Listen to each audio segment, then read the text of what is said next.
Good afternoon and welcome to the FEMA Region 2 Individual and Community Preparedness Webinar Series. My name is Allison Albright and I am the Regional Preparedness Liaison for FEMA Region 2. I'm going to provide a few technical considerations before we begin. Today's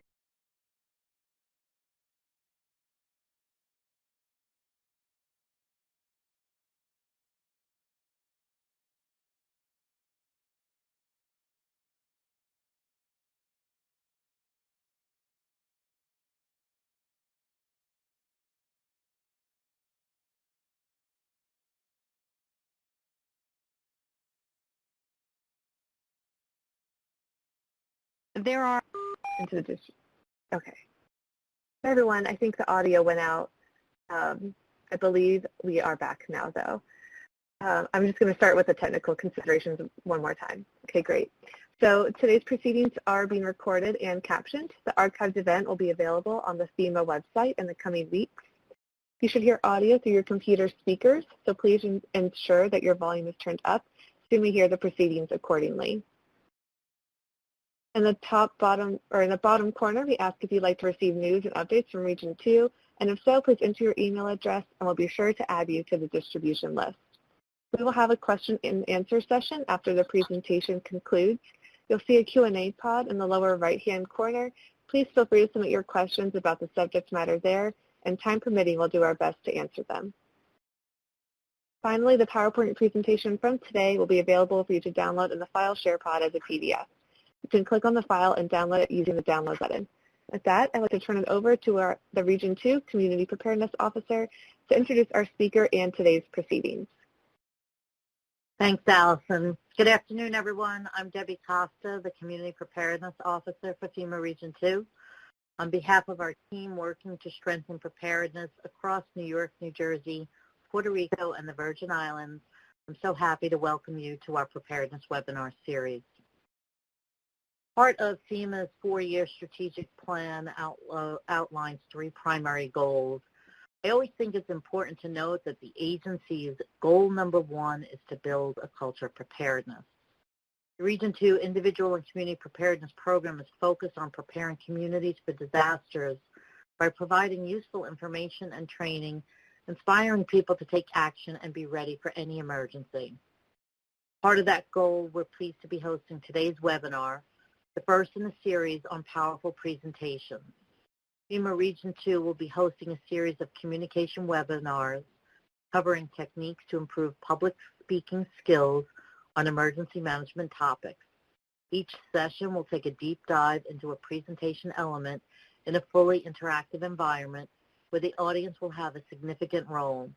In this session, we will focus on opening a presentation with a well-thought-out introduction.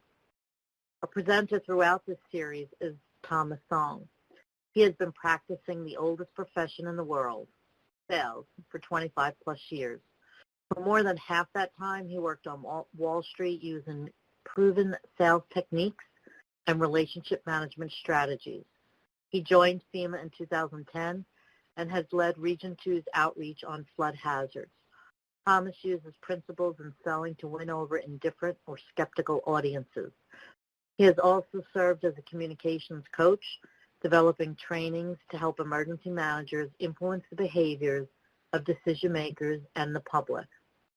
Thomas, the floor is all yours. Thanks, Deb. So I want to start off, I'm going against my better judgment. I want to start off with a negative note and use a dirty F word, failure. There was a day, I remember back in the 90s, where I learned not to fear it as much as I used to. And there was a day that I worked for a company called Waterhouse Securities. And the founder and the CEO, Larry Waterhouse, was making his year-end speech. And he was talking about his vision and the 5-year plan. A part of that plan, he said, was I want to put out 200 branches, brick and mortar storefronts. And at that time, we might have had something like 80. And it takes a lot of effort and a lot of time to open up these branches. And there was a murmur in the crowd. And he kind of sensed something was wrong. So he stopped his speech and he asked, well, what's the issue? Somebody said, well, it's impossible. There's no way we can hit that mark. And Larry, he said, you know, I have a great team. I have a lot of confidence in you. And I also know that there is more to be lost if I set a number that we can reach. That if I set a possibly unattainable number, that you would all do your best, and in your failure, still achieve more than if we just came up with a number that was attainable. That was unbelievable. Because all our lives, or at least my life, I was afraid of failing. And I didn't realize until that day that I could achieve more. And so today, we're going to go over certain things that have helped me with my presentations, things that I have researched that can help you start off your presentations and that public speaking introduction to really wow your audience, to get them engaged. And some of it may be counterintuitive to you. What I ask is, keep an open mind. And more importantly, the next time you have an opportunity, try some of these techniques. Step out of what your comfort zone is, because you too will be surprised how much you could accomplish, even if you don't reach the goal that you set. Here's today's agenda, and I've broken it down to 3 parts. It'll be about 30 minutes each. And at the end of each session, we'll have a volunteer, and this volunteer will kind of workshop their introduction with all of us. And I ask everyone to please be a part of it and maintain your professionalism and only provide positive feedback. We all know how tough it is to get up on the stage, to be scrutinized, and these volunteers are very brave to do this, and we really would need your participation here for their benefit. Hopefully, you too can learn something through this as well. So here are the 3 segments. And the first one, we're going to go over understanding your audience. Perspective is everything. Don't make these presentations about you. It's about the people who come to listen. Then we're going to go talk about how we can get out of that gate strong and take that lead. And then it's important to set the right tone so that people are engaged, people are open-minded, and they're willing to take your advice or whatever it is that you're trying to get across. And then finally, we're going to go over what a lot of people have been asking about. How do I raise my confidence? You know, I often like to say, you don't have to be confident to sound confident. In fact, if you reverse it and you work hard at trying to sound confident, be surprised what that will do for yourself. So we're going to get off with the first segment, which is understanding your audience. And this is key. People are giving you their attention. They're giving you their time. And it's not for you to take it, talk about yourself, or have an agenda. You need to suspend what it is your personal agenda, and really talk about the mission at hand. And we are in emergency management. None of us are doing this to enrich ourselves. We are serving a public good. And at the end of it, that's something that is important, that should always be highlighted. And that's what drives us, and that's how you can start to win over your audience. When I think of these presentations, I often look at where am I going to invest all my energy? Right? How am I going to tailor my messaging? I like to think of the audience as kind of a bell curve, where the 2 ends, you have some people who are in direct opposition of what you stand for or what you're trying to get across. And then on the other end of that spectrum, you have folks who are your ardent supporters. You know, they're advancing your cause just as much as you are. And those people, they are great. Right? They're the easy lift. They're the ones who make you feel good about what you have to say. But sometimes, that's not where our effort should really go. Because in that middle of the curve, where I think most of the people are, is kind of on that fence. And if we gear our material, the way we present ourselves, how we try to connect with people, we should really concentrate on that middle group. Because that is where you're going to get the greatest return on investment. And it's important that we do not only take them for granted, but really focus our attention on them to bring them over and get them to agree with you. And not only that, but take the actions that you want to help them either become more resilient or to protect their communities. As we've seen, as any of you have been out there, it's not as easy it's not as easy as it should be to get our message across. Again, we're in emergency management. We don't do or say the things we do to better ourselves. It is for the public good. And yet there are times when we are met with resistance or skepticism or just plain opposition. We have to understand that people kind of come in with their already existing beliefs. They come in with their fears. They come in basically defending themselves from things that they do not either agree with or they find that will hurt them, either financially or just their mental safety. And we have to be very cognizant of it. The cognitive bias and cognitive dissonance, we all have it. And what we've learned is that when people have these pre-existing ideas that don't agree with yours, no matter what you say to them, what rational argument, what scientific proof, what research you provide, sometimes we'll fail to convince them. With cognitive dissonance, it's really a matter of people having conflicting ideas at the same time. And no one wants to feel that. It causes literally some pain. And so they have to make that judgment where they're going to take one side and somehow justify it. Just like saying, hey, I know that donuts are bad, but I want to eat a donut. And that is in conflict with each other. Those two ideas are in conflict with each other. But if I eat the donut and I don't want to feel guilty or have that dissonance because of that opposing idea, I'll make a justification. I'll go to the gym later today. I'll run an extra mile here or there. I'll eat half the dinner. And so these are the issues that we come up against.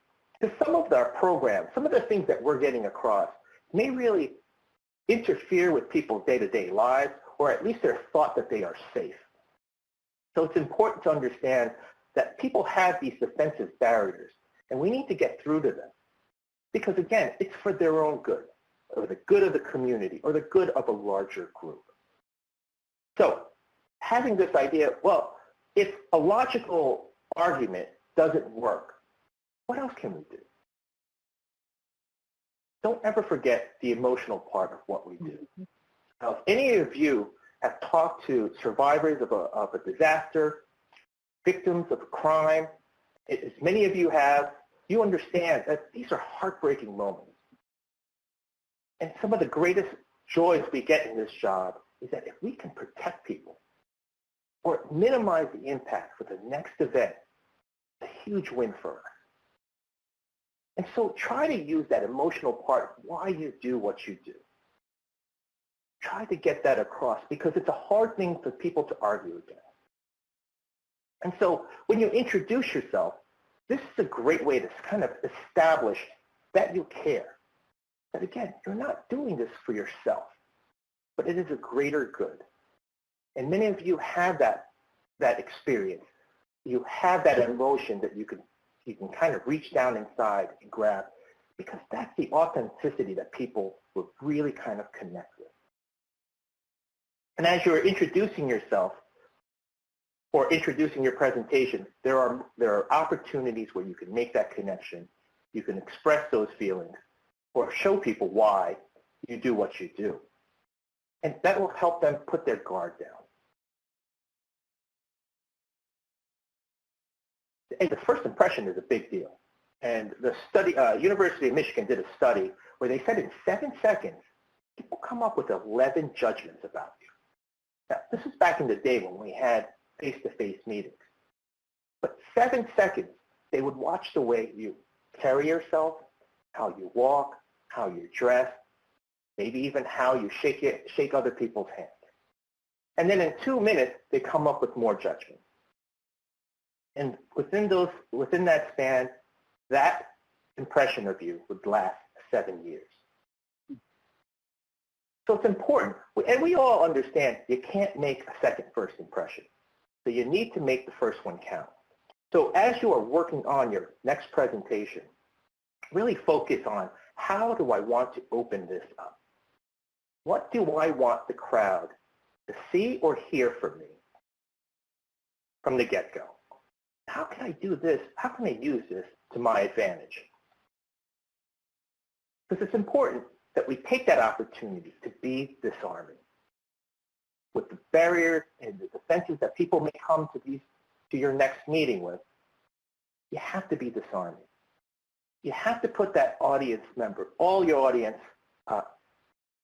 at ease, so they don't put up those barriers.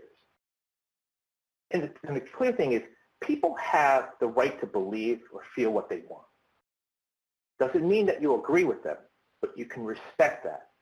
And once people understand that you respect them having their viewpoint, they may be open-minded to what you have to say. Because if they don't think you understand them, they're not going to listen to a word you say. And so put them at ease. Let them know, hey, we understand what your feelings are, or we're going to take the time to learn your perspective. Because at the end, why we're out here is really to help them, their neighbors, or the community as a whole. So perspective is so important because oftentimes we can lose it. We spend a lot of time preparing.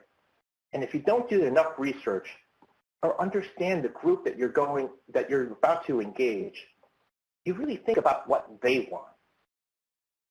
And it's important that we have an understanding of from their perspective, because what you say and how you present yourself will have a stronger effect and a better chance of making that connection if you speak their language, if you get to what it is that's important to them. So if there is that big issue, address it and get it to it quick. Because as people sit down, they will give you the benefit of the doubt. But as you talk and do not get into what it is that's important to them, that benefit will start to sour. And you may find people not either paying attention or just really waiting to say what they want to say to you. So address the elephant in the room. Make sure you do your research. And in your opening remarks, somehow let them know if there is an issue to deal with, that you're going to deal with it. And that will let people know, I can wait. So this is the time we'll have our first volunteer. Lynette, are you on? Yes, I am. Okay, awesome. Lynette, I'm going to turn my camera off, and can you turn your camera on, please? Yeah. Hi, Lynette. How are you? Good. Good to be here. Okay. So I don't know if people can see this slide, but Lynette, you work for Congressman Andy Kim's office. That's District 3 in New Jersey. Is that right? That's correct. Yeah. Okay. And you are a senior advisor or one of the senior advisors? Yes, I work in the district office. Yes. Okay, awesome. So when you are doing a presentation, whether you're leading or you're part of one, what are the subjects that you guys talk about, the big issues? So when we do town hall events, a lot of times it's what's ever happening during the day. So we've been doing a lot of town hall events on updates on COVID, on vaccines. We're doing a town hall today about a new health insurance plan that New Jersey has. We do a lot of things with veterans. So whatever is the topical issues of our district, we talk about. Okay. And Lynette, do you have something to present, or is this just something you get up there and you just field questions? What I do a lot of times is when I make presentations to group, it's really talking about what our district office can do. I think people don't really understand how helpful a district office can be to nonprofit organizations or individuals. So I'm trying to give them information about, hey, if you have this issue, if you're applying for a grant and you need a letter of support, you could reach out to our office. Those are generally the ones that I lead. Okay. Or I work with different.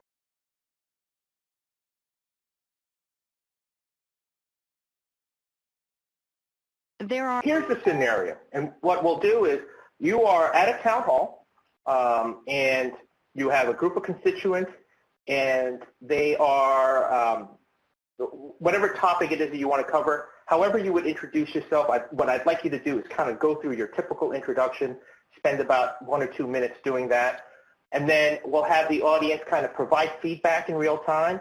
And what I would like everybody to do is I want you to think of 1 or 2 things that you think really work, and 1 or 2 things that you think can be improved upon.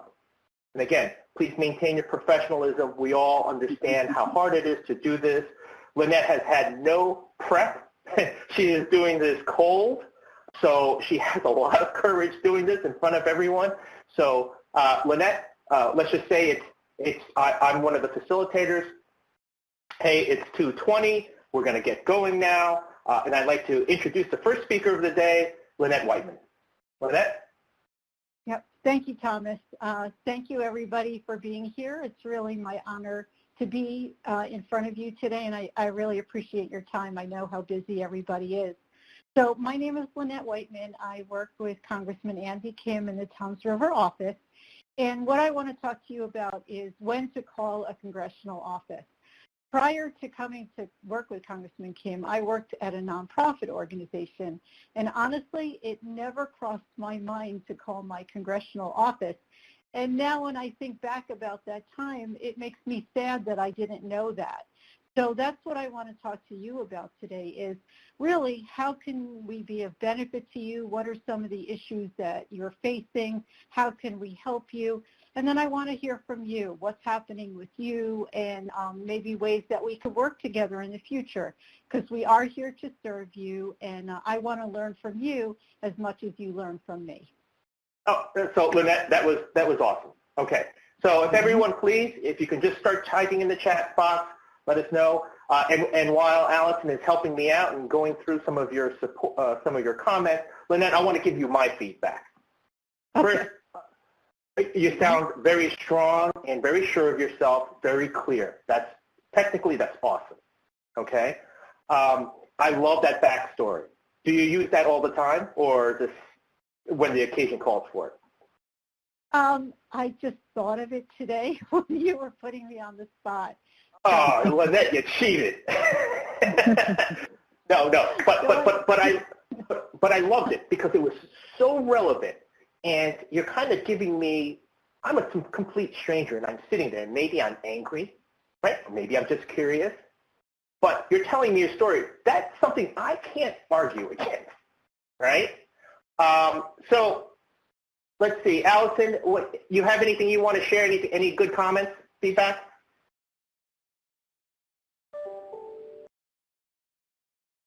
It probably helped if I unmuted. So I think audience is very supportive of what you said. I think you did a great job. You made a nice connection with the audience, and I think that'd be but it would be helpful to provide some examples of someone who was helped by a representative. And agree. I think overall consensus is very audience focused, so that's great. Okay. All right. So now I want everyone to kind of keep this in mind, kind of bookmark it. So Lynette, I'd like you to do this again. But let's switch a couple things around, okay? I love your personal story, and the other thing is, so what do you think what is the main issue you wanted to get across? You want to get across right now? Think of us as a resource. Don't be afraid to pick up the phone and call us. Okay, great. And why is that? Why should? we potentially could really help you out a lot. And if you don't call, you're never going to get that help. Okay. So, Lynette, I want you to think about this for a second here. I'll give you a couple minutes, maybe a minute or two. And what I'd like you to do is take what you said before and kind of switch it up a little bit. And I want you to start with what you just said, what the main point is and why that's so important. Give your backstory, and then say your name and what you do, and what people should expect from this presentation. Does that make sense? Okay. Yeah. You need some time to think about that? No, I'll just jump in the deep end. Yeah, and look, and don't worry. Again, this is not. There's no prep here, right? It's hard to do this on the spot. And so for the rest of the group, for the audience, I want you to remember, okay, so we heard Lynette's original version. We're going to switch this up a little bit, and I want you to think, did it work better? Did it not work better? What you like about it? What you not like about it? Okay, Lynette, okay, we'll do this again. It's 2:26. We have our first speaker, Lynette Whiteman. Lynette, take it over. Thank you, Thomas. Hello, everybody. It's really nice to be with you today. It's really it's an honor for me to be with you. I think a lot of people don't think about calling your congressional office. I think they don't really know that there's things that we could help with, that there's things that might make your life easier, might make your job easier, might help your family. It's something that doesn't really cross a lot of people's minds, and that's why I'm here with you today. I really want to get across to you when you should pick up that phone and when you should call our office and what to expect when you do call our office. I'll be honest with you, I worked for a nonprofit organization before I started working with Congressman Kim, and I never once called our congressional office, and shame on me. I should have done that. When I think back now and on the other side of it, I realized that there's ways that they could have helped my nonprofit, and I just didn't take that. So I don't want that to happen to you. I want to give you that information so you have that knowledge of when you should call and what you should do.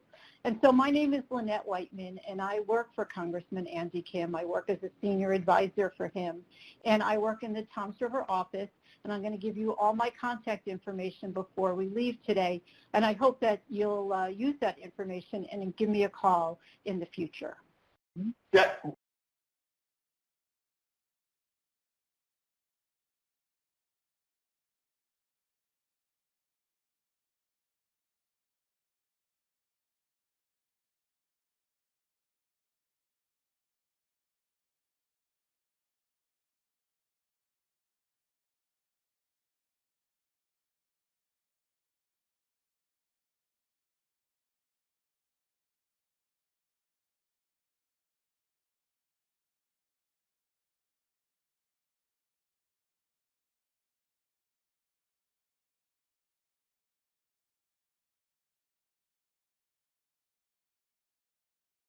There are 10 participants on the call, including you. You are joining your call as a participant. For a menu of available commands, press *#. 29 out of 30 times. That's how everybody starts off. Thank you. Thanks everybody for coming here. And what you wind up doing is taking that first 15, 16 seconds, maybe 20 seconds, of just kind of this fluff, this, hey, the formalities. Right, but that's precious time. This is the first time we're hearing you. You got a great voice. You project extremely well, and you come off with a sense of authenticity and sincerity. Use your advantage, right? So it's hard to fight that. Oh, thank you, Thomas, for that intro. But just next time, try to get right into it. Say that like. Try to sum up what you're trying to get across in a few words, and then get into your story. Does that make sense? So you're saying don't thank people for being there? No, don't say, I'm glad to be here. No, you can definitely do that. But as you said your name, why do it in the first 15 seconds? When it says, hey, here's our first speaker, Lynette Whiteman, you can start by saying, I don't know, we're here to help you. Or you want to learn how you can be helped or improve yourself? Well, we can do this, and this is what happened to me the hard way. Look, my name is Lynette Whiteman. I work for Congressman Andy Kim's office. Thank you so much for coming. So you're still doing it, but why waste that first? Get them right from the get-go, right? What do you think, Lynette? Do you think that makes sense, or does that make you feel uneasy? Yeah, I mean, just being polite, I want to think. I never think anybody's going to come to anything. So I am thankful for people to be there. So it would be unnatural for me to do that, but I could definitely see your point, and I could see after a while doing that. It is more able than the normal thank you in the beginning. I mean, I would give that a try. So. Yeah, it could even do the first 20 seconds.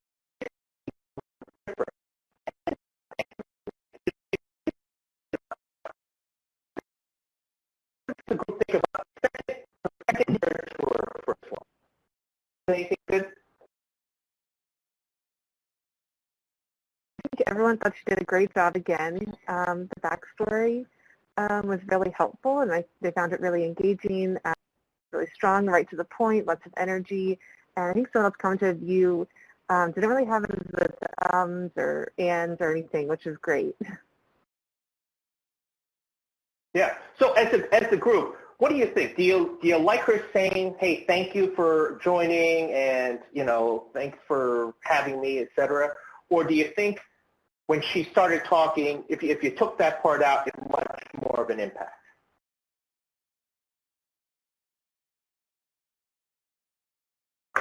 What are we getting, Allison? People are still typing in. Yep. So yeah, Lynette, and it seems very unusual, and it took a long time to get to that point. So I totally get it's our crutch. Boy, that nervousness, right? When you get up there, or when the camera's on you, it's like, what do I say? Mm-hmm. And if you can just dive right into it, because what you're doing is so important. And what it is that you're trying to get across, I'm here to help you. Or Congressman Kim is here to help you. And I'm going to tell you ways that you didn't think about before of how you can be helped by us. Look, I want to thank everyone for coming. And you can get it all in, but if you mix up, you'll be surprised. And you throw people off that way, right? Because everybody's expecting, she's just going to say hi and thank you. And all of a sudden, whoa, now I should pay attention. Yeah, okay, great. Allison, anything good? Anything from the group? Yeah, I think, certain mix, but people say maybe depend on the audience.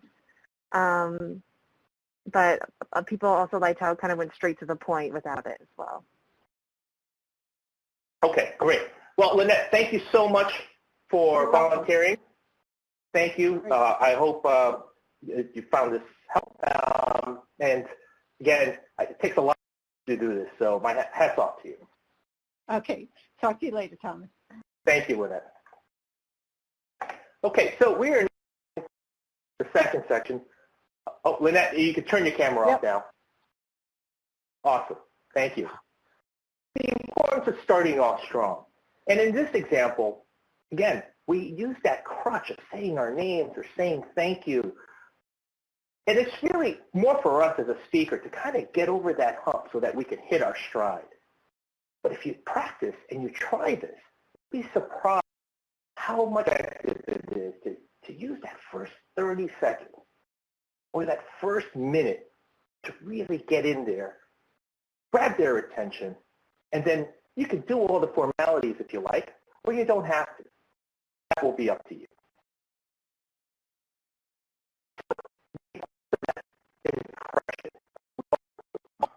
How it works. Our psychological what we're going to do here is we're going to do a little test. And what I want everyone to do is look at the screen, and I want you to say the color out loud. Not what the word, but the color. And go through it and kind of time yourself and see how easy or quickly you can do this. I'll give everyone about 30 seconds.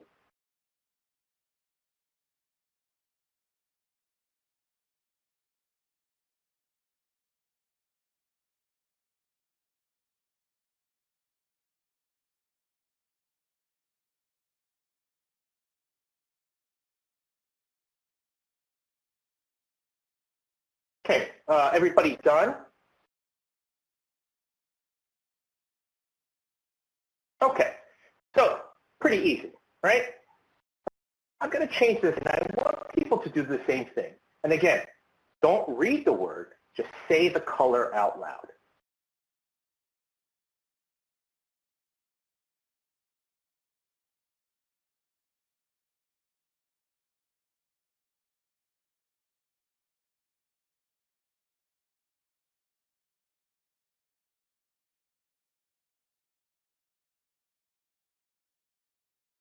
Yes, Cindy, harder. It's because our brain is in conflict. We want to read the word. And it's not that maybe some of you made the mistake, maybe some of you didn't, but you definitely did it as quickly as you did the first time around. And this is the importance of setting that foundation, that tone. We know this happens.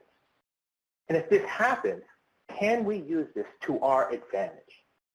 Or at the very least, make sure we're not disadvantaged by this. And this is called Stroop effect, and that's S-T-R-O-O-P effect. And this is kind of grouped into what we call priming, and how we can kind of prime someone to think more like what we want them to, as opposed to doing nothing on their own. So there was research done on priming, and they asked one group of people, do you think Gandhi lived older? Do you think he passed away before or after the age of 30? And they asked another group, do you think he passed away before or after 100? And then they asked each group, what age do you think Gandhi passed away at? And believe it or not, just by throwing that random question of 30 or 80, 30 or I think I said 100, that primed them. That kind of set what they call anchoring. The fact that we used the word 30 years in the beginning anchored people and had the tendency of that number, when they asked, what age do you think he really passed away, to be on average lower than that group where we said, where we threw the age of 110. And then we asked them, what age do you think he really passed away at? So this is important to set that tone. And you can do that in the beginning as part of your introduction. How do you want to get that across? How do we set it so that people are going to be more inclined to think the way you want them to, or to at least receive the information in a manner that you want to get the maximum impact? And we all know that this is an age where the attention span is a lot lower than it used to be. And it's decreasing every generation. And there is a lot of studies, there are a lot of studies done on this, but without even knowing it, we understand that people's attention spans are a lot shorter now than they were before. And, you know, I go to a lot of technical meetings, and what usually happens, people will spend the beginning kind of setting up the background, meeting the problem, just like any other formula or proving a theory. And then they provide that supporting evidence. Then eventually, they get to their output of the conclusion. Does it always have to be that way? Why not start out with the conclusion? What is it that's so important about what you have to say? Why is it so important? What's so good about it? Start in that manner. Grab people's attention. Make sure that that point does not get missed. Put that emphasis, start with it, and then go backwards. And then provide that context or background or the supporting evidence, whichever way makes the most sense. This will not only be a lot different from what we normally hear in presentations, but it has a true impact in grabbing people's attention. If you don't believe me, anybody ever watch Law & Order or SUV or CSI? These shows have been around for decades. And if you watch this show, you know they don't build up the character background for the victim. They start with the crime. Boom. Here is the crime that happened. Boy, are we interested now. And then they work backwards and forward. And they change the timeline around. But right now, you're hooked. I need to know who shot the chef or who stole the diamonds from the rich heiress. So when you outline how you want to present your next engagement, really come off and think, let me get to what's interesting, what's important first, and work my way back.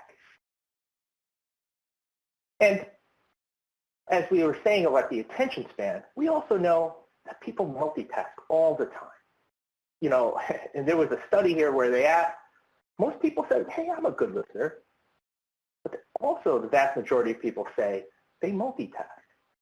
And in this remote environment, I got to tell you, it is extremely difficult to keep people's attention for the whole time. We know that people are checking their emails, maybe surfing online, buying your Christmas gift on Amazon. It's hard to compete with that. Now, I wish I could tell you that there's some type of technique to combat that. I have yet to find it.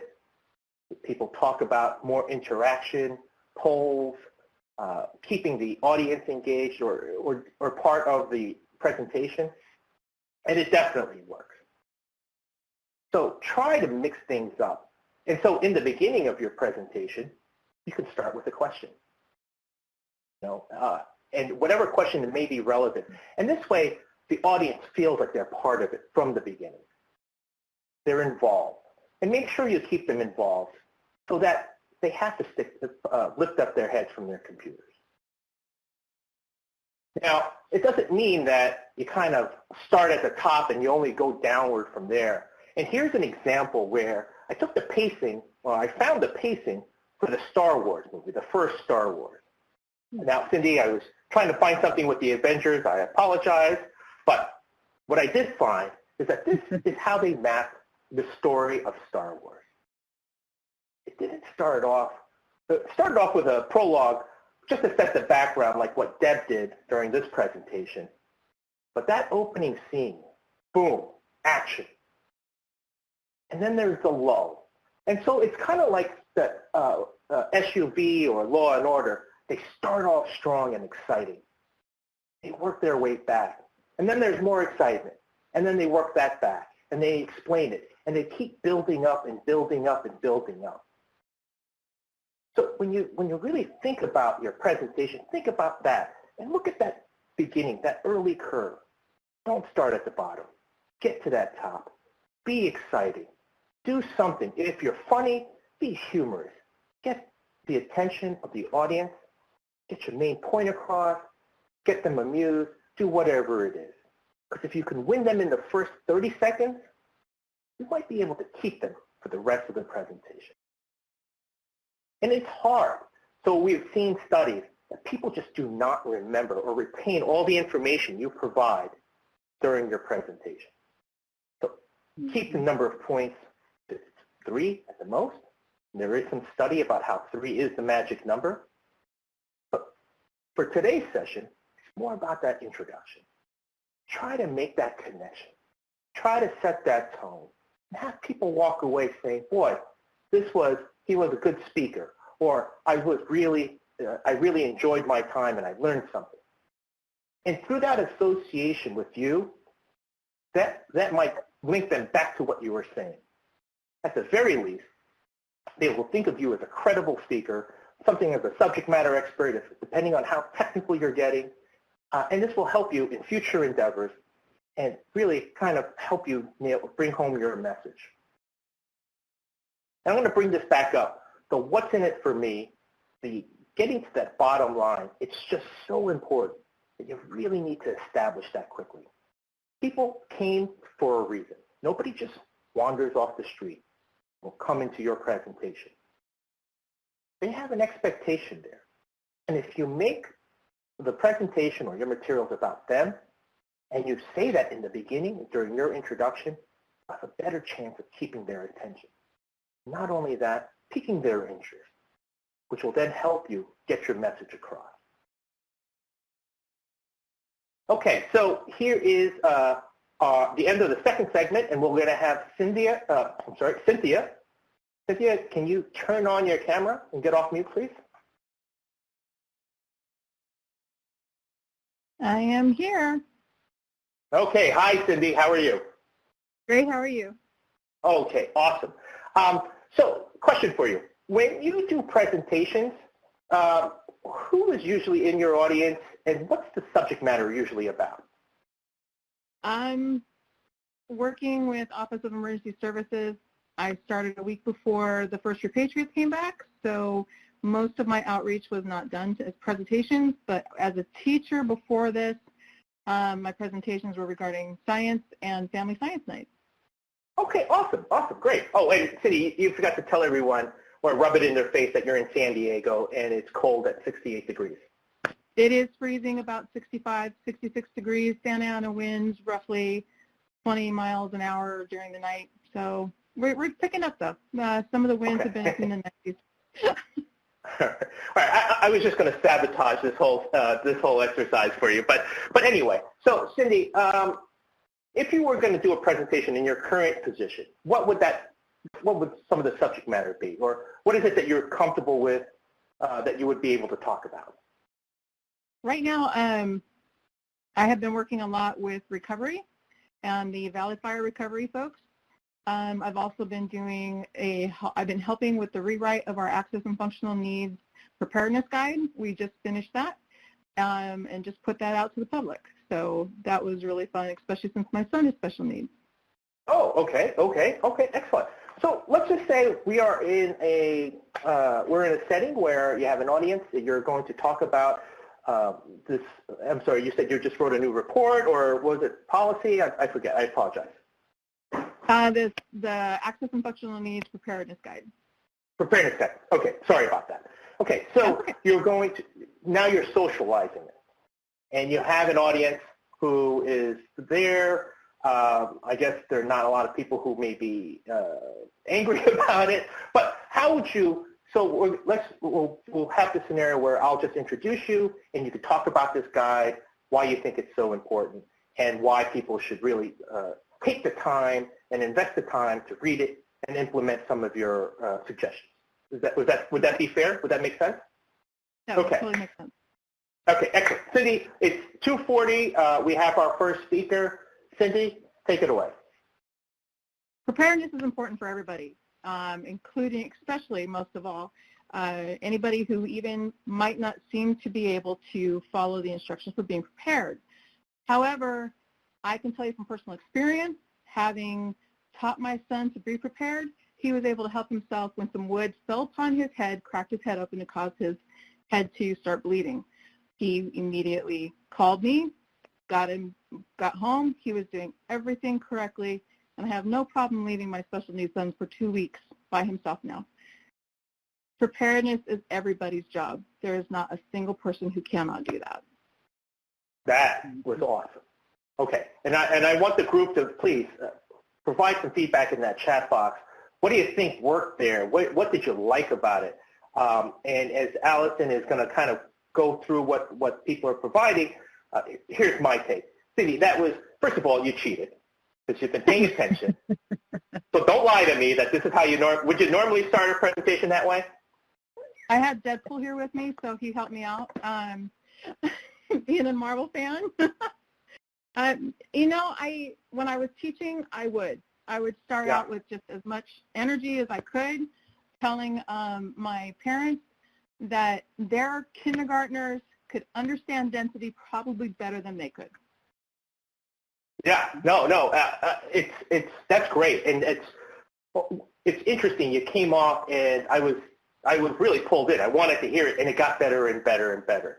So I think there is a comment about the story being too personal. I think that's really, I don't know, that is a judgment call. And that's kind of going to go against what I was just going to suggest. But before I go into that, Allison, anything good to report back?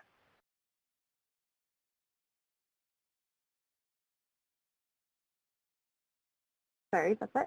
Hi, everyone. So everyone found it was a very powerful personal story that you shared, and it felt very natural the way you told your story. You had great energy. Yeah, and for everyone should look, and everyone should be well aware. Cindy was not prepped, and she might have been thinking about this while we grilled Lynette, which she was the sacrificial lamb, right? But you did this cold, and that was great. And so here's my suggestion. Let's get a little drama here, and I sense that you're a pro at this. I mean, you come off extremely well, and so you have a great energy. And I think somebody wrote that. So Kelly wrote, the energy was strong, and it really is natural, right? You can't teach that. You have it, and now you can even improve upon it if you want. But let's start off this way, and let's add a little drama. How about this? What if you were home one day and you've just, or let's just say, what if you were looking for your son and you just found out that his head was bleeding? What would you do? To the audience. Then you can say, this is what I did. And then kind of go into that why, and then, how now he's much better off because of this, and here's your guide, and blah, blah, blah, and others can do the same thing. Would that be, it's not too uncomfortable for you, would it? No, not at all. Okay. So, and I want you to really kind of ham it up, right? Just go for it. Just tell that story like, hey, you're selling this. Like, we're going to make, the community is going to make millions of dollars if you can sell this, and you're going to do this in dramatic flair. Just go out there and do it. Let's hear that, how that comes out. Go ahead, Cindy. Okay. What would you do if while driving your daughter to softball practice, you got the phone call from your son and you find out that he's gotten hit in the head by a 2x4 and it was bleeding profusely? How would you react? What would you do? Especially when your daughter hangs the phone up. I had that happen to me. We immediately called my son back and my daughter spoke to him. He'd taken care of himself quickly because I taught him to be prepared. I taught him first aid. I taught him CPR. And I taught him how to be aware. My son is special needs, and he took great care of himself so that when I came home, he was laying on the couch, ice pack on his head, paper in his hand, so if he had to call 911, he would have the address in front of him. That was great. Yeah, and so how would this feed into your guide? So if you were, of your publication, all the work that you guys just put out. This guide actually has some of that stuff that he used in order to, holding that piece of paper with the information on how to call 911, how to have his address in front of him, because my son cannot remember our address to save his life. But we have that address posted everywhere in the house. And so he was able to get that because we've taught him, or I've taught him. And he was sitting on the couch with that in his hand, ready to go. He needed it. So thank you, everybody, for the feedback. No, that's excellent. And again, thank you so much for sharing that. It's to me, what I got was, you shared this personal story with us so that others can benefit from it. You understand how people who may have special needs children or special needs folks in their lives, or anyone who's advocating for them, they're going to want to listen to you. You had that firsthand experience, and not only that, but that emotional part, I thought was amazing. That was great, Cindy. So Allison, and so how did that feel? What did you think? Was it weird to start off that way? No. My kids and I are very open about a lot of the things that happen to us. Mm-hmm. So we've become very good at sharing things, including a year ago, my daughter became suicidal, and she now has discovered that she likes to help people. She's doing fantastic now. and she's changed her major to psychology so that she can help people even more. And when people ask her, how do you know to say the things you say, she comes right out and says, that was me a year ago. We don't shy away from doing, you know, and so we're very open about the personal things that have happened to us. No, and that's great. And I think you're definitely you're very comfortable speaking, and I get that sense. And I know this isn't going to be polished because you just haven't had time to kind of really think about what you wanted to say. Well, and the funny thing is, I'm terrified to speak. Is that right? I am shaking. I don't know what the group feels, but I did not get that at all. Anybody, I thought you came off sure and confident. Allison, anything else? Any other good feedback you want to share? I think everyone thought she did a great job. The eye contact was great. She sounded very confident. The second round had a really nice flow and pace to it. Definitely cannot tell you're nervous at all. Yeah, no, that's right. And so, Cindy, what I would say is, if you're going to have more chances, or if you're going to be asked to do, if you're going to do some public speaking down the road, take some of your story, some of the things that you just shared, and kind of get it down to like digestible, quick sound bites. You know, I love what you said. We're a family of doing. Is that what you said? Right? Yeah. We're a family of doing. Now, that could fit into almost any public service. Right? I come from a family of doing. And then you can explain yourself. But that's a nice phrase that really grabs me, has some real great impact. And I think, you know, these personal anecdotes, the insight makes me want to like you. Not that I didn't like you before, Cindy, but as a stranger, you've shared this with me, and I feel like I feel honored that I know this. And you just said things that I can't argue against. And now I know you're doing this because you have a personal stake in it, right? Mm-hmm. So I think that's powerful. Any feedback from you? What do you think? How did you feel coming up with the second story or the second intro? It felt a little more relaxed, I believe, especially the way you asked me to say it, or to kind of put it out there. It made it easier for me to put the pauses in because I felt more confident in talking about it, okay. I guess. So, but yeah, no, it's the weird part for me is connecting all of that stuff together to make it work in the end. But mm-hmm. It was definitely much more comfortable the second time around, just understanding better. And yeah. You know, it's just thank you. No, and I think Dorina, she put a long comment, but it identified it up front. You know, take what you will out of some of the feedback, but I think the consensus here is, you know, that question, right? Anybody who has a child, and even if you don't, we all know that parents love their children. I mean, it's just one of those things. But anybody, they can empathize with you. And what you did was you put somebody in your position in that particular moment.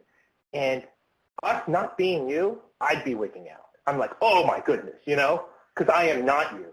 And it's not, and you don't come off like, hey, I'm special or I'm stronger than everyone.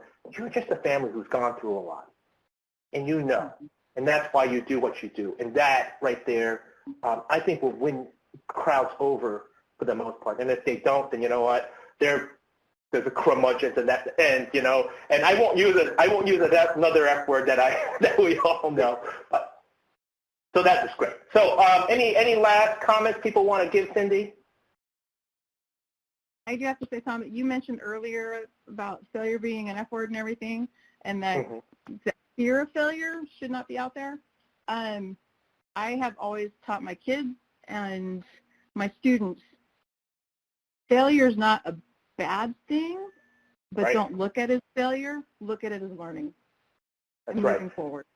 Yeah, and Cindy, at the last segment, I'm going to kind of try to get into a little bit more of that, but you're absolutely right, because people will learn more when they fail than when they succeed. And you talk to any entrepreneur, and any innovator, any inventor, and they will tell you, right? There's a famous quote from Thomas Edison where somebody asked him, hey, how does it feel that it took you 100 tries or you failed to make a light bulb 99 times? And Thomas Edison's response was, no, I learned 99 ways not to make a light bulb. It's all about perspective. And that is what, you know, we'll get into it, but thank you, Cindy, for adding that. Thank you. And everybody, thank you for your comments. So we're going to take a 5-minute break right now. Let me see here. And so it's 3:01. If everyone could come back at 3:06 or 3:07, we really appreciate it. Cindy, you have a hot camera on. Thank you very much. 3:06, everybody, please come back. For the last segment, we'll talk about confidence and how to boost it.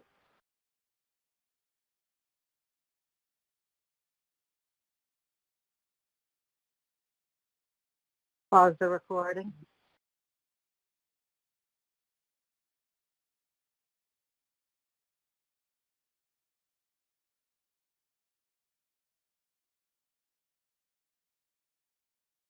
Okay, it's 3:07. I hope everyone is back, and thanks for coming back. We're on our last leg, and after this, I know we slated this for a 2-hour session.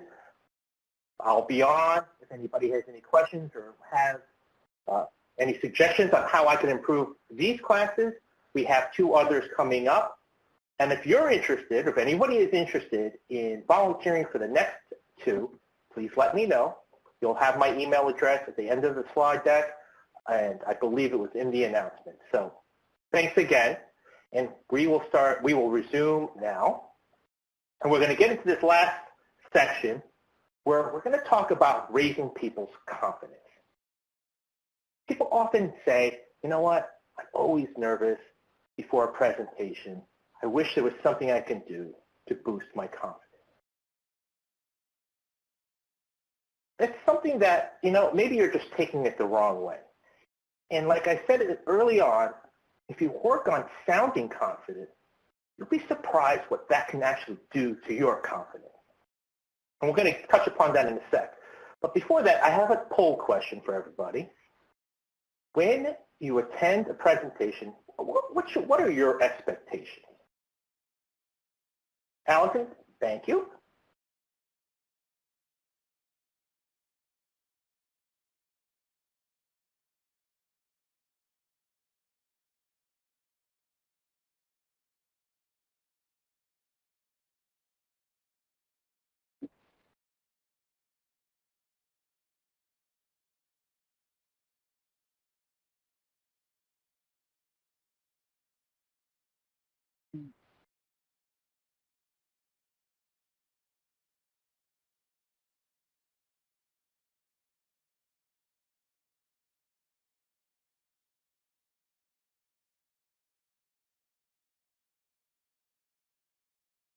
Okay, so far it's kind of an even split between learn something and all of the above.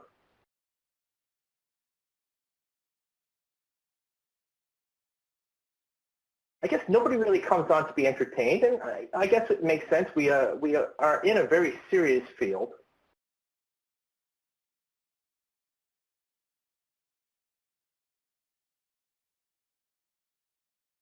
So now the responses are starting to slow down. So let's really get into this.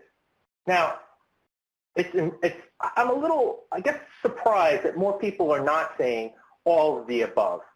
Because, you know, we get on these 45-minute, 1 hour, 1.5 hour webinars, and it sometimes takes a long time. It feels like a long time. And to be entertained can really help pass along the time. You know, everybody likes it when a presenter says something funny, or there's something that's really interesting that may be not directly related to the topic, but kind of helps your mind take a little break from what you're focused on so that you can come back refreshed. Now, for people who want to learn something, that's great, right? That's what these sessions are for. We're all trying to learn something. Doesn't matter what it is, the topic it is, of your interest, you're on, you want to learn something new. Yet, I would say, though, as you, a presenter, when you're trying to share your information, share your knowledge, you can't go wrong with thinking of all three items here. You can still teach people something new while you try to inspire them, take action, and you entertain them, keep their attention, and then keep them involved. And like I said early on, people are giving you your time, their attention, their energy. And it's for us to not take that for granted. So as we are building the material using their perspective, let's really kind of think about how we can really engage people. Allison, we can drop this poll. Thank you. How we can engage them. And we've been going over how those opening moments can really be important. But now I want to talk about the confidence factor. People want to be confident because they don't like to be nervous. Back to that F word. We are afraid of failing. Yet everyone knows how difficult it is to be up on a stage, to be in the camera, to be scrutinized by people, some people you've never met, that will listen and criticize or judge your words, your actions, or just what you're trying to get across. It's not easy. So I don't know who's not nervous, but it's completely okay to be so. It's just a matter of what are you going to do when you are nervous? We had, at the last webinar, we had one volunteer. She shared with me how she gets so nervous that she stutters. So we had a session and we talked about kind of putting the audience at ease, letting them know, hey, if I stutter and you don't understand what I just said, don't hesitate to ask me to repeat myself. That goes a long way. Not only does that put the audience at ease to say, you know what, I don't feel awkward that I didn't understand what she said or feel bad to ask her to repeat herself, she also now got that out of the way. And so we touched base again, and I asked her how her presentation went, and she told me that she tried it. She told the group during her introduction how nervous she is, how she stutters, and that people could ask questions. She said that the rest of the presentation went extremely well, that she didn't stutter once. And she wanted to thank me for that advice. But here's the deal. It wasn't me who did it. It was her. And it's all of you. The fact that you are on trying to learn how you can improve the way you speak in public or how you present, that goes a long way. And it's more of a testament to you. But no one could boost your confidence. You have that ability. You just need to take a chance. And so I was watching this movie with my son, Boss Baby. I don't know who's seen it, who hasn't. The premise is just basically a very sharp-witted little baby who can speak, and he has this rivalry with his newfound brother in the family. And there's this one scene where they're doing something. I think they're being chased. The brother's pedaling the bike. Boss Baby's in the basket, and they have to do this incredible jump, maybe in between train cars or something very dangerous, low probability of success. And the older brother who's pedaling is saying, I can't do it. I can't do this. I can't do this. And Boss Baby has this response, which I thought was so amazing. Now I'm just going to read this. Whether you think you can or you think you can't, you're right. Now, later I learned this wasn't Boss Baby or the folks at Pixar, but it was actually a quote from Henry Ford. And he just really got it. That confidence, the strength, that's all within you. If you embrace your fears, you embrace the nervousness, be surprised what you can accomplish. And as I said earlier, if you work on sounding smart, you'll be surprised how that will affect your inner strength, your confidence. And so here are some things that I come across, I've learned from others, that I've researched on my own. And I brought this up in a previous webinar of Dr. Amy Cuddy. She has a TED Talk. She did research on kind of reversing that exaltation of accomplishing something, right? When people raise their fists in the air. And part of her research, she uncovered that people who were born without the ability to see, they were given some complicated tasks, and every time that they would accomplish this task, they would kind of pump their fists in the air. Now, to people who've never seen a live sporting event or have seen other people succeed, but their natural instinct was to kind of do what we've seen others do, where they raise their fists in the air, where they have that power pose. And so her study was about what happens if you reverse engineer that. That if you did those power poses in the beginning, would that help with your confidence? And in her research, she found that this is the case. That if you were to spend 2 minutes doing power poses before a big interview or a presentation, that would give you some type of adrenaline in your system and all the other chemicals that really help you feel secure and confident. You can try that. Stretching, getting your blood flowing, that also helps. Does it mean that you will not be nervous? No. But it helps you manage those nerves, and that can go a long way. My other advice would be, don't be 100% yourself. And that sounds counterintuitive. But think about it. When you go to work, you're not who you are at home. You have a professional persona. And just as when you're speaking or doing public speaking or a presentation, you are taking upon a persona of yourself in trying to become an influencer, a motivator, a teacher. And so what I'm saying is not to be fake, but to take the elements of who you are, kind of rejigger them. Understand what works and what doesn't, what you need to improve upon, or how you need to present yourself. Take that kind of public speaking persona and really hone in on those things that are important. Be yourself, obviously. But understand that when you take that stage or when you take this camera, you have the opportunity to influence people. And in the public sector world, that means we can help people's lives. And that's so important, that to be a better speaker, it means that we can be more successful. So really think about what it takes to be a strong speaker, who you are, natural personality, and meld the two. It's like acting.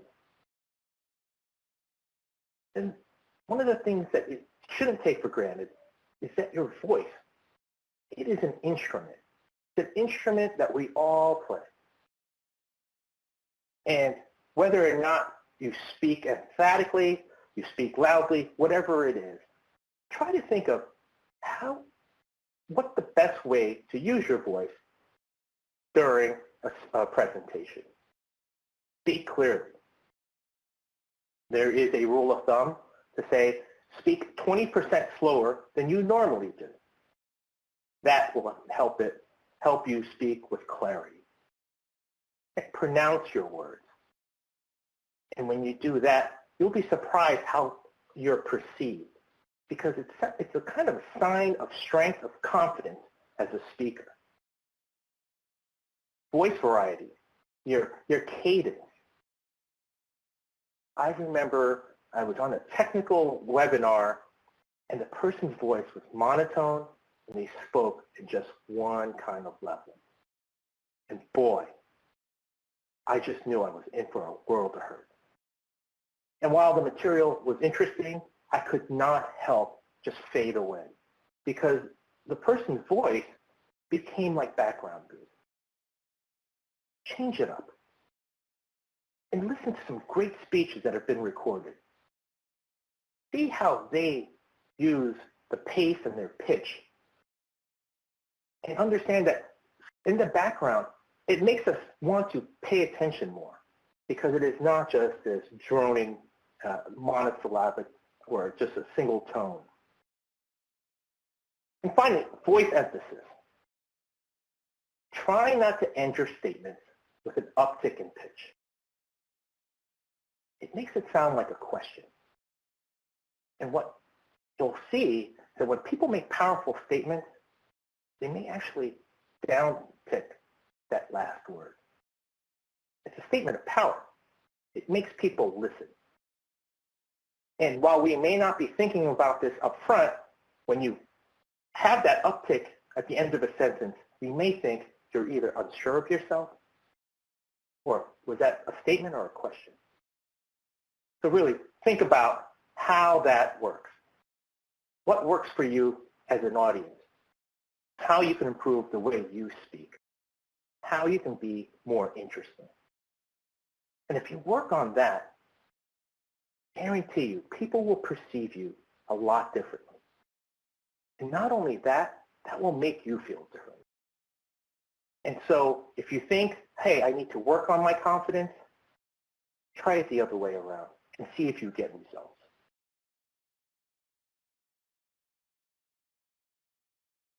And the pause. Now, this is often used as a suggestion for the people who do the ums and the ahs. Yes, you need to get rid of those little verbal tics. They do make you sound unsure of yourself. There are times, and a lot of speakers will do this, they'll kind of do it intentionally to make something that they've rehearsed sound more authentic. The problem, though, well, at least for me, the times that I've tried that, then I fell into that bad habit of using the ums and ahs throughout. So I try to avoid it altogether. But if you're thinking of a word where you're stuck, or you think you're going to say or take a pause. Collect yourself. And you can also use the pause to punctuate a point. Use the pause to accentuate key words or something that you want people to listen to. Get them to that point. Pause and let them listen intently. Let them perk up. Let them look up from that email. Something may not sound right if they're not paying attention. And if they are, another way to emphasize that next thought or idea. And here's the key here. This is something that you should practice, use, and during any time. Next team meeting, next branch call, next whatever it is. Try intentionally putting in those pauses. Get used to it. It can help you slow down when you're speaking too fast, help you make your point.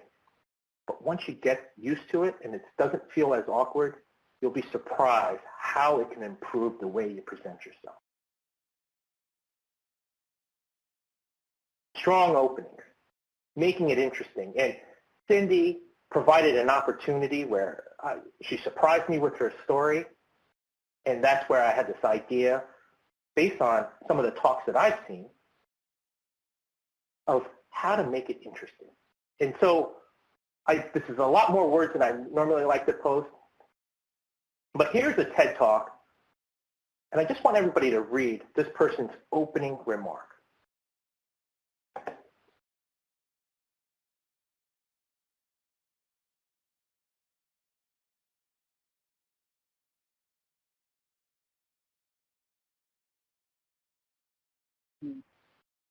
Okay. Pretty interesting. Does anyone want to know what that confession is? What he confessed to the group in TED Talk?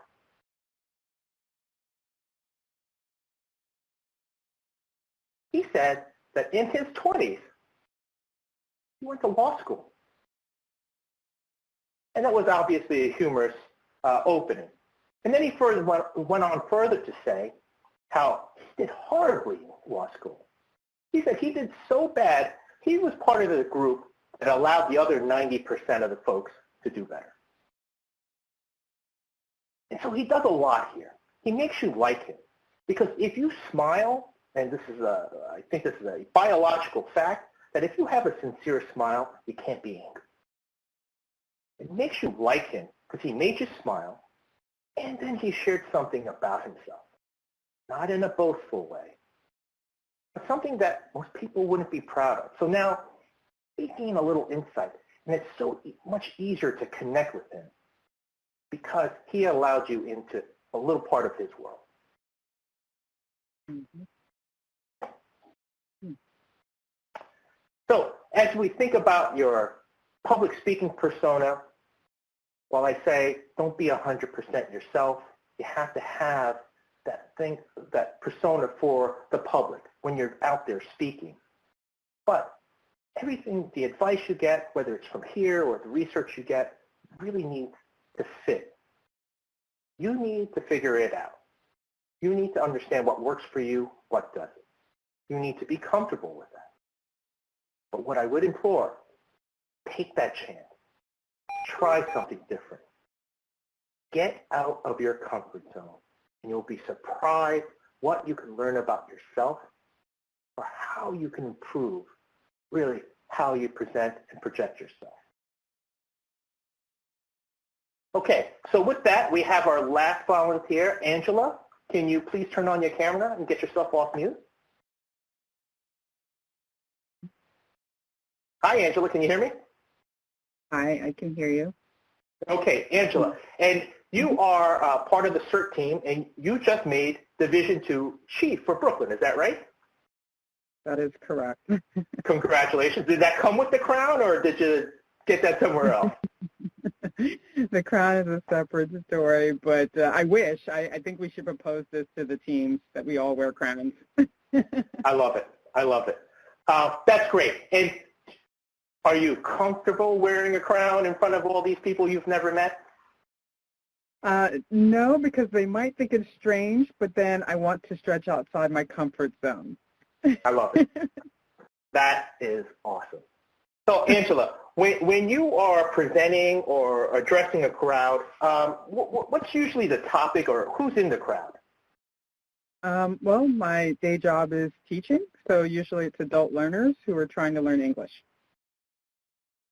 Okay, this is challenging. And for CERT, I'm sorry, on the volunteer front, it's other volunteers, people, the public. What is CERT?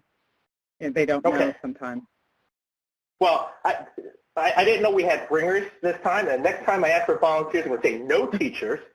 I don't want any of you folks on this call. No, I'm only kidding. So let's focus in on your volunteer work. So in the CERT program, so you are talking to the public at large, or people who may be interested in volunteering? Who's the group? People who are interested in volunteering, and the public at large. Okay. All right. So we are at we're at a meeting, and the group is half and half. Right. There are some people who are interested. They're just interested in what you do, what CERT folks are, and some people who may be interested in volunteering. I say, okay, it's 3:30. Our first speaker is Angela. No, I'm sorry, Angela. Let me just backstep here. For the rest of the group, please provide your feedback. Again, please start with what you think worked, what you liked, and then add in the part where you think there could be some room for improvement. Okay, so Angela, it's 3:30. Angela is our first speaker. Angela, take it away. Oh, well, thank you. So I'm glad to be here to be able to share some information about CERT. I know many of you over time have asked what is CERT, and it's basically a place where we can all get involved, the Community Emergency Response Team. And many times I find that as a single person, I'm always trying to figure out a way on how I can help. A lot of times people think that I don't have any responsibilities, but I feel I'm part of community, and community means we're responsible for each other. So CERT is a wonderful way in which all of us can learn and grow together and help with community, help our neighbors, our friends, our family. and learn how to prepare for emergencies and non-emergencies alike so that we're all working together as a team of individuals for the common good. Okay, great. Angela, great. Very good. All right, everybody, just please put your comments in the comment box. And while we're doing that, and Allison and Vivi are kind of going through it, let me give you my feedback. I think you have a great stage presence. I mean, crown aside, okay? You have an amazing smile. It is very authentic. And when I see somebody smile like that, it makes me want to smile, or it makes me happy, right? You don't look like a threatening person to me. That is huge. I liked your story. I like the kind of, what'd you say? One person can make a difference or can't make a difference? What did you say? I'm sorry. Well, that each one of us can make a difference, every individual. Okay. So that, to me, is a great little soundbite, right? I mean, it borders on a little cliche, but I think when you say it, there's an authenticity to it. I don't think you just grabbed a soundbite you heard from somebody else. I think you spoke from the heart. Would that be true, fair to say, Angela? Yes, I truly believe it. Yeah, and to me, that came across. So that authenticity makes me want to, like, you're engaging me. The other thing is, I think you speak very clearly, which is great. And again, that's that level of confidence. If you can speak clearly and I can understand you, wow, you got something going on, right? Okay, Allison, any good feedback you wanna point out? Yeah, I think there was some fantastic feedback.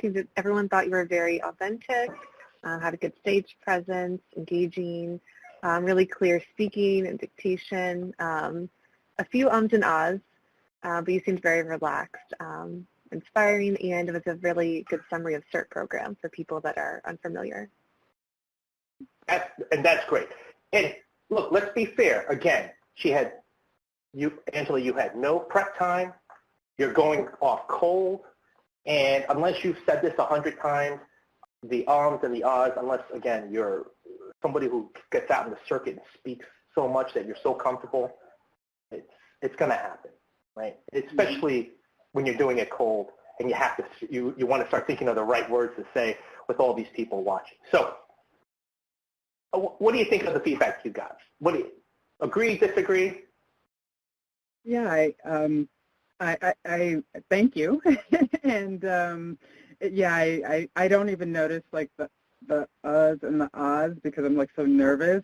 So it's something for me to think about, and then try to incorporate what you said about if I'm feeling extra nervous, maybe that's where the uhs and the ahs are coming in. So to pause and to remain calm.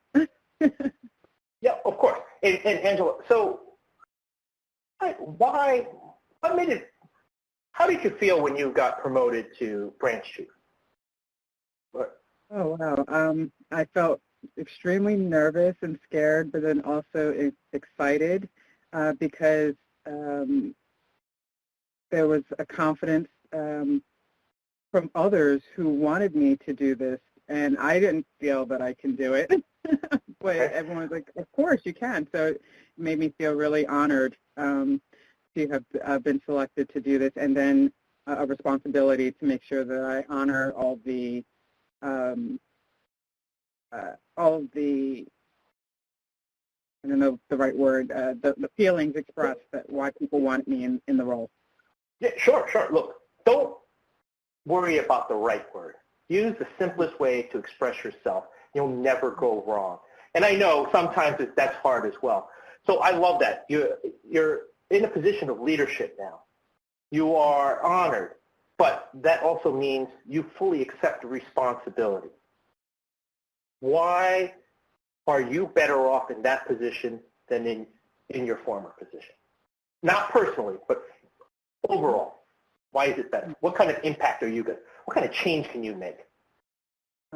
Well, yeah, there's more opportunity to share the voices of all the other voices that I'm hearing to other people who are way higher in the leadership ranking and affect positive change for everyone.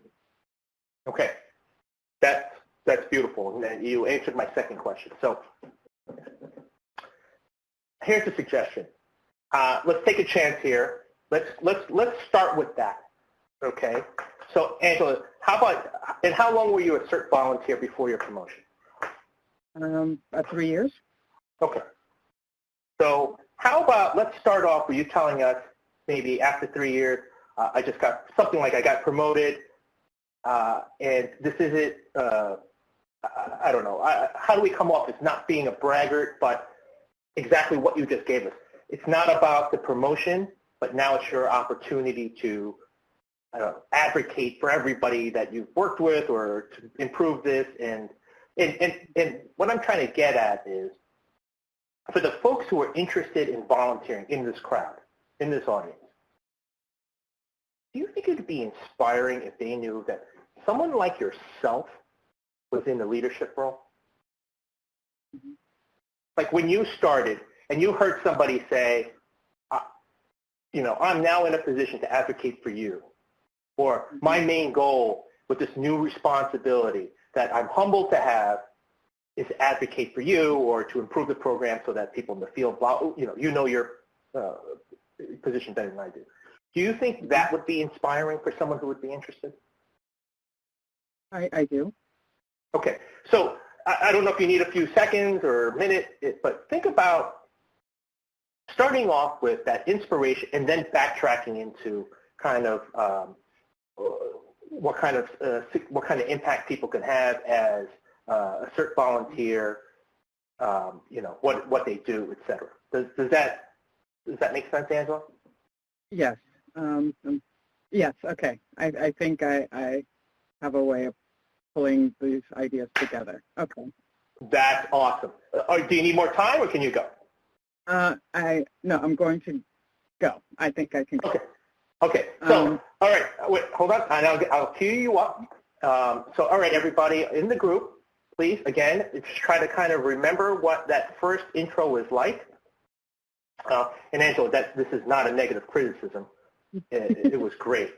And then I want you to think about this new one and go back to that. Give us one or two things that really work, one or two things you think could improve, or any of the difference between the two. Okay. So it's 3:30. Everybody, thank you. We're going to start our presentation. Thank you for all who have joined us, for those who are interested in learning about CERT, and those who may be interested in volunteering.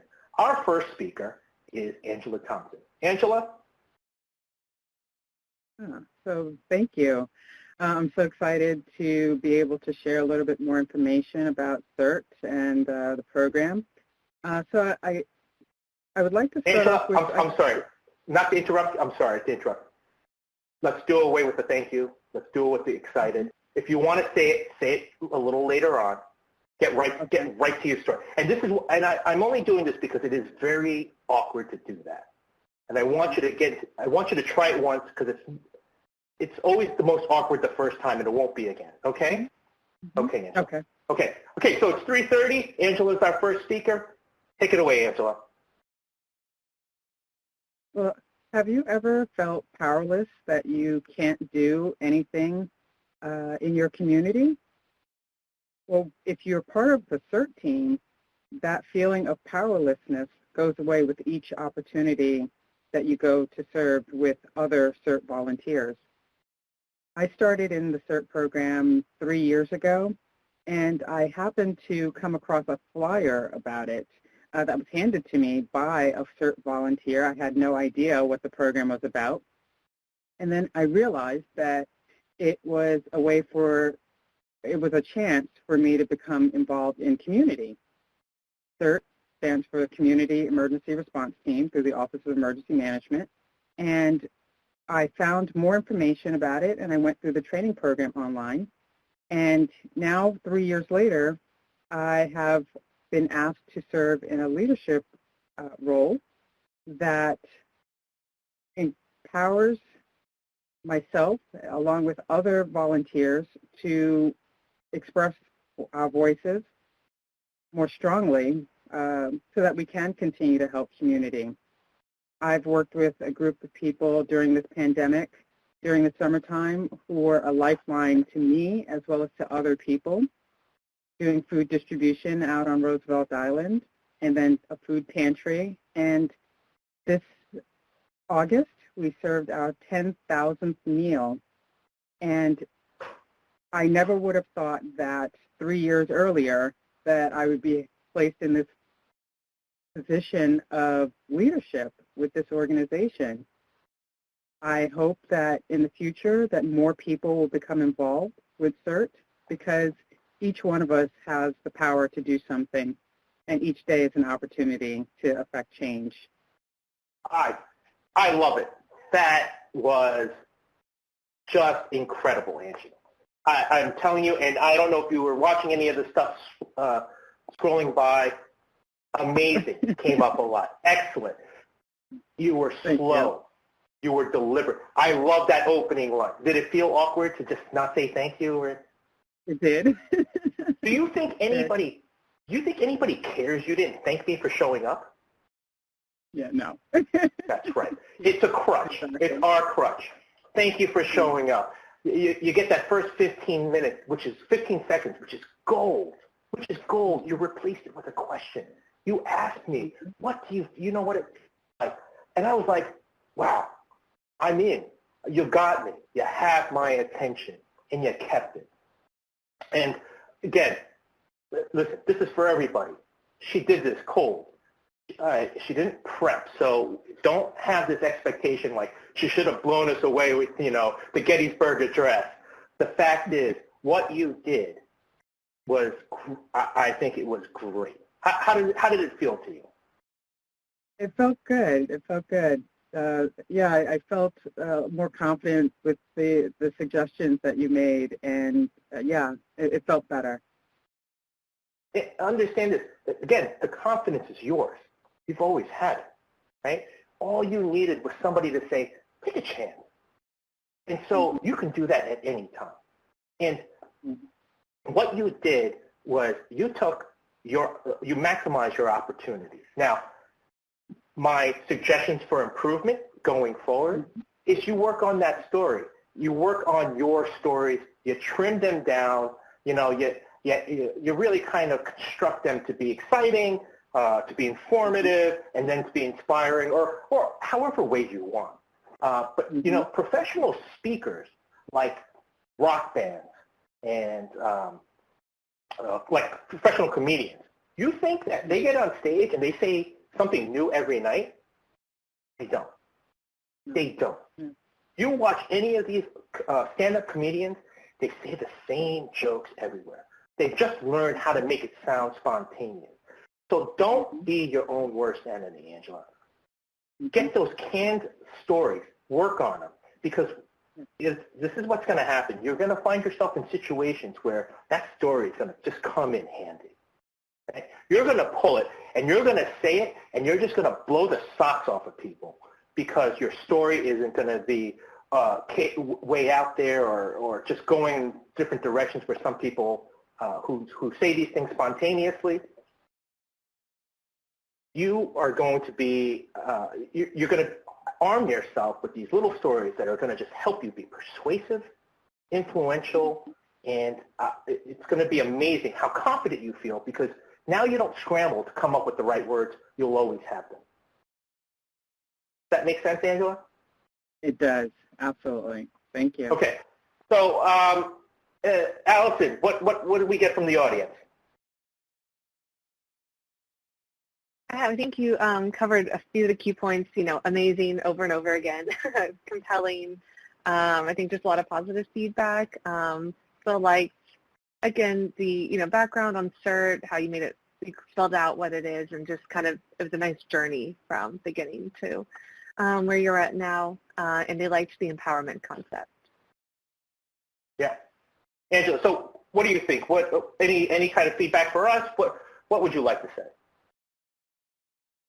Thank you for the feedback, and again, to really to your point, Thomas, to just really think about the arc of what am I trying to say, and to be confident. You can't really go wrong with your own words. No, you can't go wrong. And be led by your heart. I mean, you're a volunteer. You obviously get a sense, not only a sense of satisfaction, but the helping others is such a strong motivator. And I know this, I can sense this from you, and any crowd will not, they'll all fall in love with you because of it, right? They'll listen to you. And then if you have advice, you know what, you are an advocate. You're not doing this for yourself.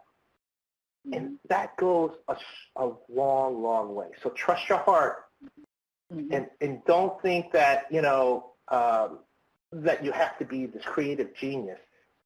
Work on your stuff. You've got great stories. I'm sure you do. The 10,000 meals, what an accomplishment. But can you say that in a way that really can inspire people to say, oh, wait, 10,000, maybe I could do, if I did more volunteer work or I contributed more, we could make that 12,000. We can make that 15,000.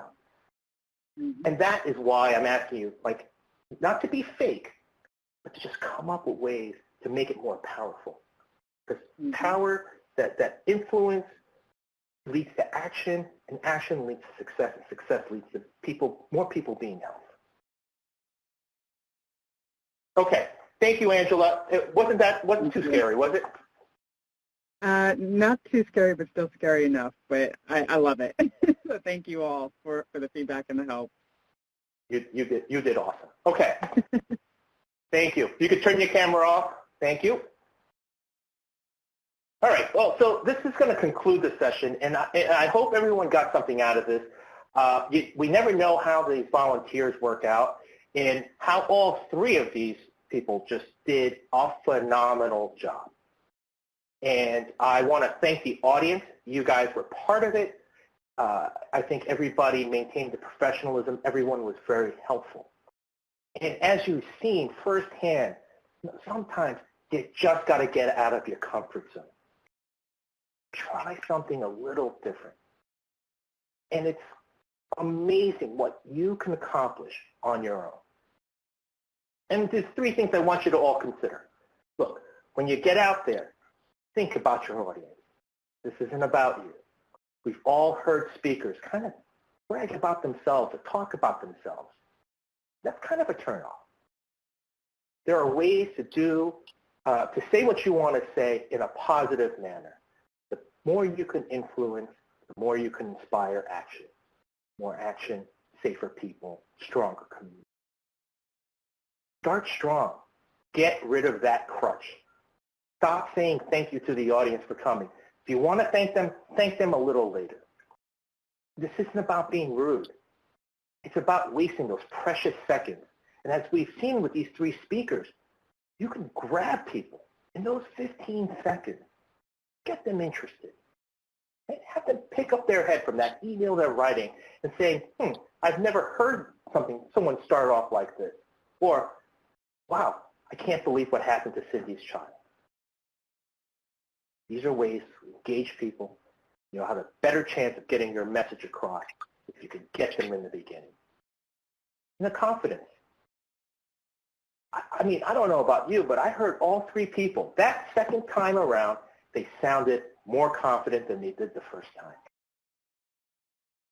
Was it something internal in them? I don't know. I think it was just the way they were speaking.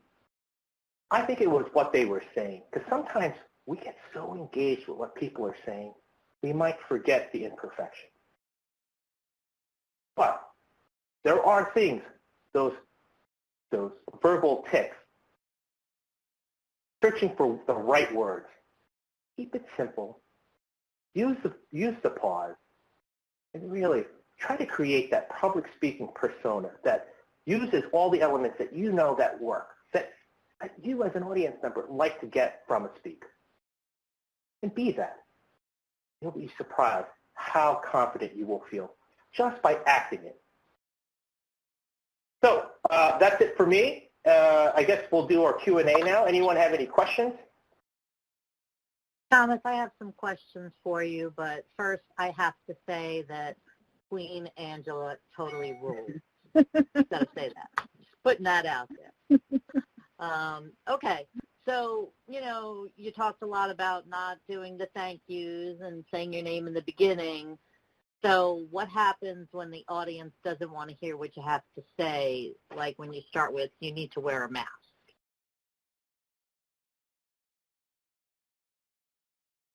You're on mute. You're on mute. That is a really tough subject, and it's become very emotional. It's not about rational or science, and at least that's how I've been observing this issue. So if it's emotional, how should we address that? Well, we're trying I think we've tried a campaign it's about protecting others. I don't see any other way to pivot from that. And so it's about a matter of respecting other folks. And I think that that messaging campaign is very smart because it doesn't target the person and the way their actions affect themselves. It's about others. And at the end of the day, sometimes you just can't win them all. So either you can divert all your energy and just waste a lot of time, or you can move on, and I don't know if that's the proper thing to say, like ejecting this person, but for the safety of others, and as long as you can explain yourself, I think you can justify the action. Thanks. Are the techniques that you talked about today, are they applicable regardless of the audience or the environment? For instance, if folks are coming to a training or an educational event? Sure, why not? I mean, I went to a training where the person started with the Continental Congress, and I was like, oh my gosh, how long is it going to take them to get to 500 years later? But look, I know people use the professional time to learn something. That's great. But it doesn't mean you can't be entertained in the interim. And it doesn't mean you can't be inspired. So as a speaker, you should really think about, how do I make the best time with this audience? How do I make them happy? And how do I teach them something while I do that? And so the personal anecdotes, it's only a few seconds or a minute out of your presentation where you could make a connection. And as we've seen, just with those 3 people, those volunteers, you start to like them more. You get involved in them. And then when they have something to say, you're more likely going to listen. So I think some of these techniques are kind of universal regardless of the topic. Thank you. I'm thinking about ways that I can improve my own speaking based on a lot of what you've said today. Our next question is, how do you navigate the fine line of sounding confident versus sounding arrogant? Many times people trying to sound confident get into the arrogant side of the fence. What's your advice on that? Stay away from words like I and me. Talk about us or them, or talk about things in a more general sense. But if you ever feel like you're kind of stuck in there or going down that road, stop and ask the audience. Get them to kind of chime in. What is it? Why do you think you're kind of teetering on that arrogance or confidence? What is it that you're talking about? And pose a question in a way that now the audience gets involved. That feedback could be helpful for you to rein it in. It could also show you maybe you're kind of off base. Or it just indicates maybe you need to move on or transition to a different topic. Any suggestions for smooth transitions or starting off well despite having a hiccup such as IT equipment challenges? Yes. There's another crutch. I'm sorry. Right? We apologize. That's a tough one. And oftentimes, as an audience member, these technical glitches happen. Move on. Or just say, look, we're going to wait now until things get, until we fix this matter, and then just move on. Now we can continue. The being polite, we all get it, but I don't know. You have to think, as an audience member yourself, does it really matter when someone says thank you for joining or I'm sorry that I screwed up? and I, you know, that's kind of my personal thing. I've learned to just kind of move on. And if I do want to express some kind of gratitude, I'll do it a little bit later, or maybe at the end. Hey, thank you for, you know, sticking with me, even with all the hiccups, et cetera, et cetera. Okay. Do you have any tips for how to bring up your energy for a presentation? For example, you've had a long week, you've used up all your energy earlier. I find it very obvious when a speaker is out of energy, and it also infects the audience.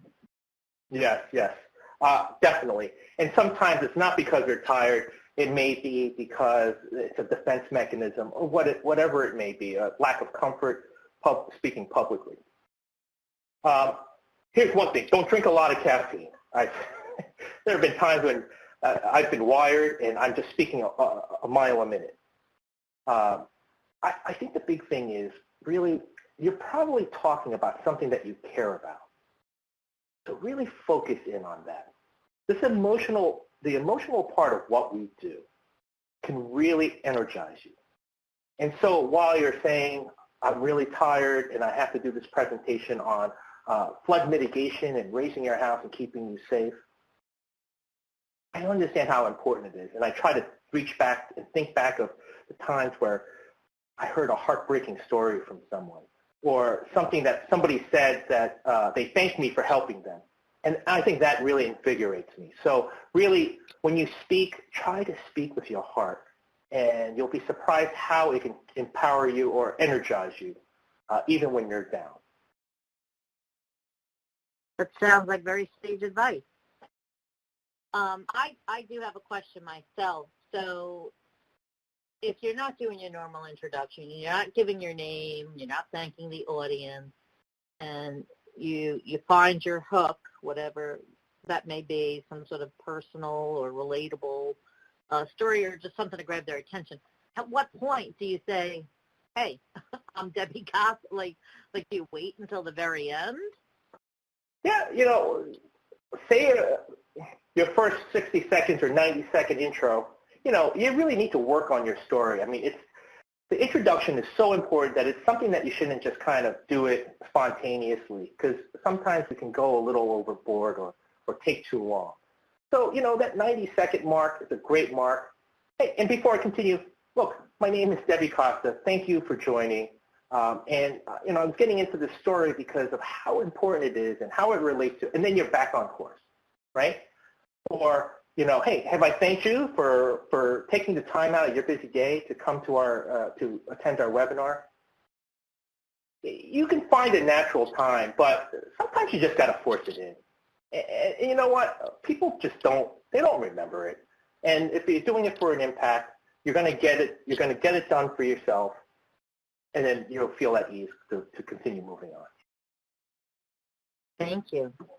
And thank you for spending, I can't believe it's been 2 hours. This is the fastest 2-hour webinar I think that we've ever hosted. I really appreciate you taking the time, Thomas. I feel that there's a lot of value in your presentations, and just from reading all the comments in the chat, and if you notice the poll is up on the screen. I asked everybody if they would take the 1 minute to answer our 3 poll questions. But everybody is interested and everybody would like to hear more.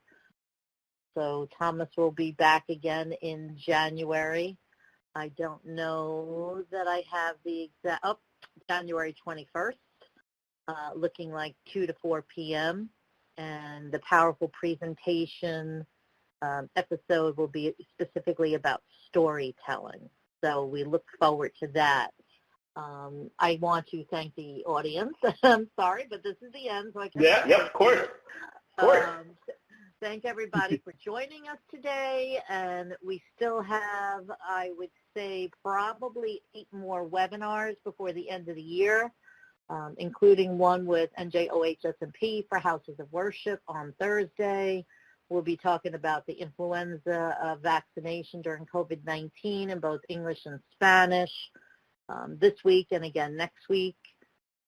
What else do we have coming up? Dialysis, you know, how important it is to be better prepared for all hazards if you're in that situation. We have 2 episodes on assistance animals and pets. addressing mental health of young adults, and then, of course, what I mentioned earlier, Thomas's powerful presentation, storytelling.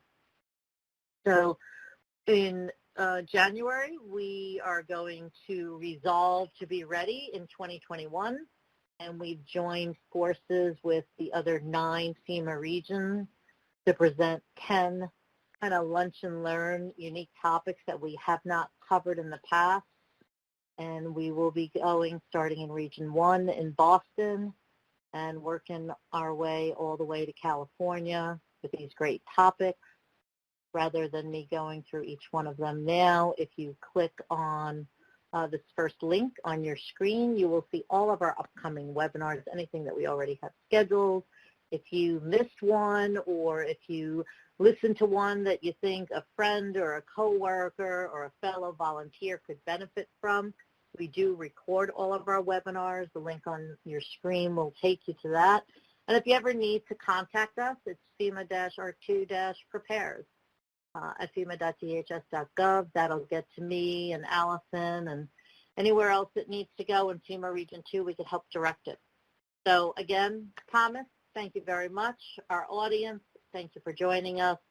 Everyone have a safe and happy evening.